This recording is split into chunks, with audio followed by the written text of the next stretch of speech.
Anyone who's had a job and gotten regular paychecks has experience with what in finance are called income streams. Now, for most people, these are examples of discrete streams. That is, the income comes in at regular, separated intervals, for example, weekly, biweekly, or monthly. Now, for large corporations like Amazon or Target, they have funds coming in so often and with individual payments separated by such small intervals that for practical purposes, they can be considered continuous. So we're going to be able to use the formulas that we derived in the last couple of lectures to model the behavior of these income streams. So what we'd like to do to start our discussion is think about the present value of an income stream over a fixed interval of time. Now, to do this, we'll start by assuming that the rate at which income is coming in is P of T dollars per year. So this is the income in dollars per year.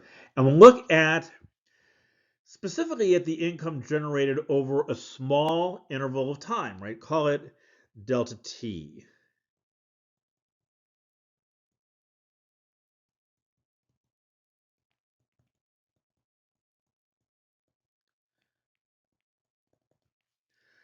Now, we can safely assume that the rate at which the funds are coming in will change relatively little over a small time interval. So the amount earned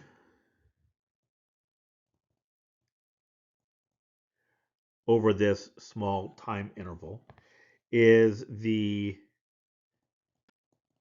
deposit rate times the time. Well, the deposit rate is P of T, and the time is delta T.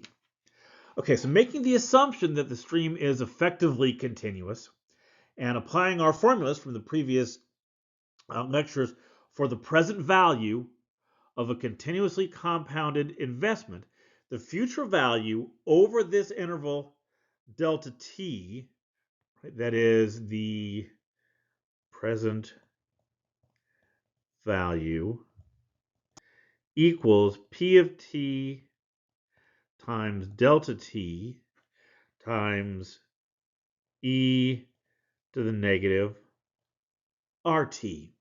Right? And I'm going to rearrange this because we usually put the delta at the end.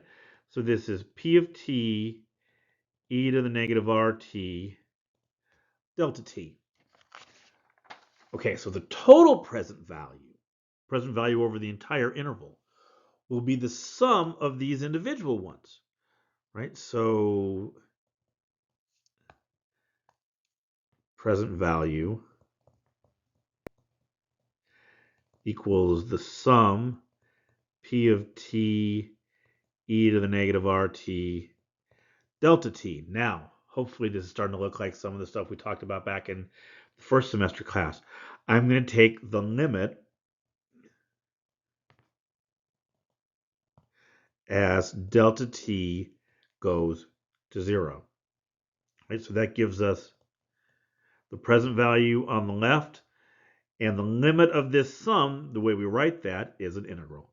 So this is the integral from 0 to m, P of T, e to the negative RT, dt. And there you go. There is our formula. And I've got it cleaned up. I was a little sketchy about my handwriting. Got the formula cleaned up here. That is our formula for the present value of the income stream represented by the function P of T for m years, right? For the period from 0 to m.